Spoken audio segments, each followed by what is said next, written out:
18. aprillil on vaja olla loogiline, mõtlik, teha nimekirju ja nende järgi elada. Emotsioone ei tasu väga kuulda võtta, pigem ikkagi mõistust. Samas tarkus on ka emotsioone osata enda tarkuse, enda mõistuse, enda vajaduste jaoks ära kasutada.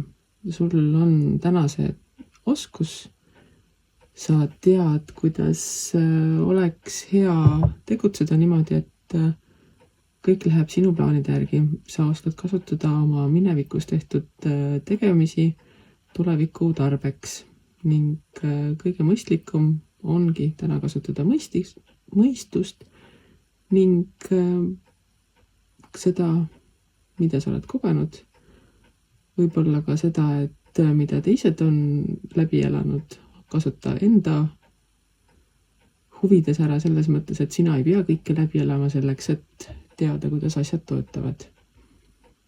Hea päev ongi nimekirjade tegemiseks, et paremini hallata oma elu.